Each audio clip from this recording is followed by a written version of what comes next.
Babak satu, perampokan legal di Mar-a-Lago, dunia mengira ini adalah diplomasi. Tapi audit kita membuktikan ini adalah eksekusi finansial paling brutal di abad modern. Semuanya dimulai dari sebuah ruangan tenang di Mar-a-Lago.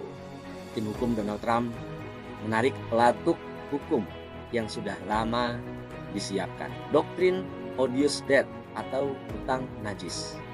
Tim ini melakukan pembedahan total terhadap utang luar negeri Venezuela yang mencapai lebih dari 60 miliar dolar kepada Cina dan Rusia. Fakta hukumnya tidak bisa dibantah jika utang digunakan oleh sebuah rezim untuk memperkuat kediktatoran tanpa persetujuan parlemen yang sah. Maka utang tersebut dianggap batal demi hukum internasional. Inilah senjata utama Amerika untuk melakukan pembersihan aset secara besar-besaran di halaman belakang mereka sendiri. Dengan dokumen ini, Washington secara sepihak membatalkan seluruh kontrak minyak raksasa. Rosneft dari Rusia dan CNPC dari Cina di wilayah Sabuk Oranoco.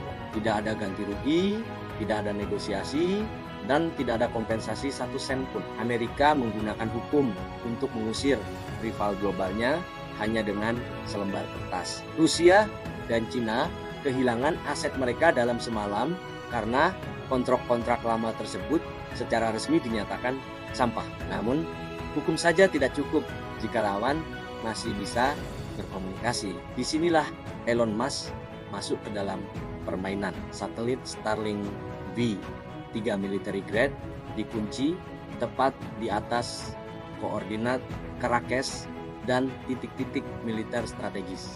Starlink menyediakan jalur komunikasi terenkripsi khusus yang tidak bisa dilacak oleh teknologi sadap manapun. Jalur internet ini diberikan secara eksklusif kepada faksi militer Venezuela Van B yang telah sepakat untuk berkhianat. Sementara itu, sistem intelijen Maduro yang dipasok oleh teknologi Kuba dibuat buta. Sinyal mereka diputus tepat sebelum operasi dimulai, membuat rezim ini kehilangan saraf pusat komunikasinya dalam hitungan detik. Babak 2, blackout nasional dan penangkapan. 3 Januari tahun 2026, operasi yang dinamakan Absolute Resolve dieksekusi bukan dengan ledakan bom besar yang menghancurkan kota, melainkan dengan kegelapan yang melumpuhkan jiwa. Ini adalah kronologi detik demi detik keruntuhan sebuah rezim. Jam-jam 2:45 Fed. Pesawat peperangan elektronik AA-18G Growler yang dilepas dari dek kapal induk USS Gerald R. Ford mulai menghujani langit Caracas dengan sistem jammer ALQ ke-249. Radar canggih S-300VM buatan Rusia yang menjadi kebanggaan pertahanan udara Maduro masih menyala. Tapi isinya hanya sampah digital. Layar operator radar dipenuhi oleh ribuan target hantu yang membuat mereka lumpuh dalam kebingungan total. Jam pukul 3 Fed, unit Cyber Elite NSA Tailored Access Operation tahu menyuntikkan paket data malware ke dalam sistem kontrol SCADA Guridam, jantung listrik Venezuela. Hasilnya, pemutusan arus otomatis secara total. Seluruh Venezuela gelap gulita hanya dalam waktu 15 detik. Kegelapan ini adalah pesan Amerika telah mematikan saklar kedaulatan mereka. Jam 3:15 BET, unit CSOC Delta Force mendarat di kompleks militer Puerto Tiuna. Tidak ada gerbang yang diledakkan, tidak ada baku tembak panjang. Mereka masuk melalui terowongan logistik bawah tanah yang kodenya diberikan secara presisi oleh Jenderal Javier Marcano Tabata. Dia adalah jenderal yang memegang kunci bunker dan telah menjual loyalitasnya demi keamanan pasca operasi. Nicolas Maduro ditemukan di bunker kelima, pintu baja hidrolik bunker ini, yang diklaim tahan ledakan nuklir. Disabotase menggunakan perangkat elektronik bypass genggam hanya dalam waktu 40 detik. Maduro langsung diborgol dan diseret keluar tanpa perlawanan berarti. Pada jam 6:15, Maduro resmi menyandang status tahanan nomor 20 CR00321 di wilayah udara internasional menuju New York. Rezim yang tampak perkasa selama puluhan tahun hancur hanya dalam satu malam yang gelap. Babak 3, penyitaan harta karun Sabuk Orinoco. Begitu kepala rezim diputus. Mesin ekonomi Amerika langsung bergerak ke tujuan utamanya. Sabuk Orinoco seluas 55.314 km persegi. Di bawah tanah ini terkubur harta karun terbesar di planet ini. 303 miliar barel minyak. Amerika tidak datang untuk membawa demokrasi. Mereka datang untuk melakukan okupasi aset energi, okupasi Jose Terminal. Pasukan Security Force Assistance Brigade menduduki titik kontrol ekspor minyak paling vital di Jose Terminal. Langkah pertama mereka bukan memasang bendera, melainkan mencopot alat ukur lama dan memasang digital flow meters baru. Alat ukur ini terhubung langsung secara real time ke server Departemen Energi AS di Houston. Mulai detik itu, setiap tetes minyak yang keluar dari tanah Venezuela terpantau dan dimiliki secara digital oleh Amerika. Reaktivasi aset, teknisi dari Chevron dan Halliburton masuk ke blok Ayacucho. Mereka tidak datang dengan tangan kosong. Mereka membawa suku cadang senilai 450 juta dolar yang sudah disiagakan berbulan-bulan di Aruba.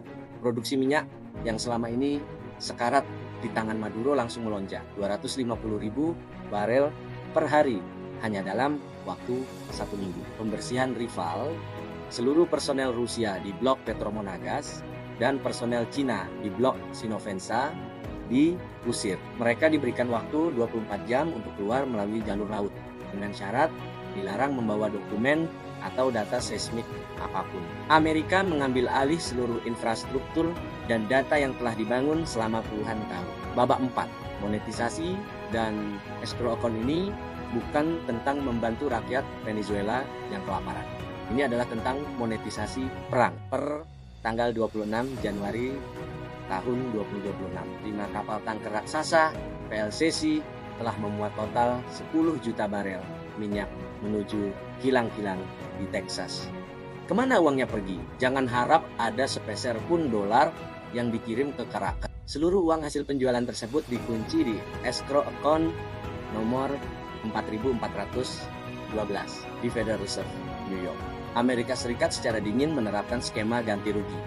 Mereka memotong 35% margin dari setiap barel minyak yang terjual sebagai biaya pemulihan operasi militer. Amerika menagih biaya invasinya sendiri kepada korban invasinya. Sisanya digunakan untuk melakukan dolarisasi sektor energi secara paksa. Di ladang minyak Orinoco, ribuan pekerja PDVSA kini dibayar dengan US dollar di SPBU lokal.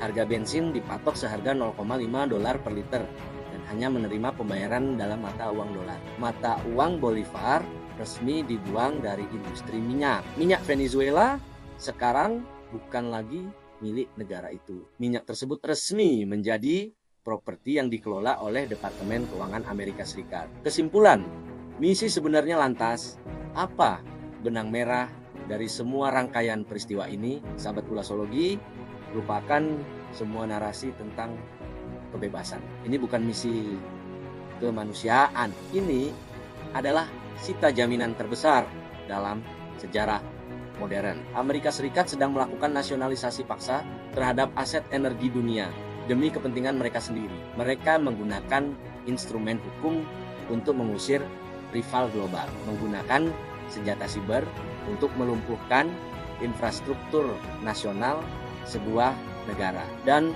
menggunakan kekuatan militer untuk mengamankan tangki minyak agar produksi tidak terhenti. Venezuela hari ini bukan lagi sebuah negara berdaulat. Venezuela hanyalah sumber minyak raksasa yang manajer dan kasirnya ditentukan oleh pengadilan di New York.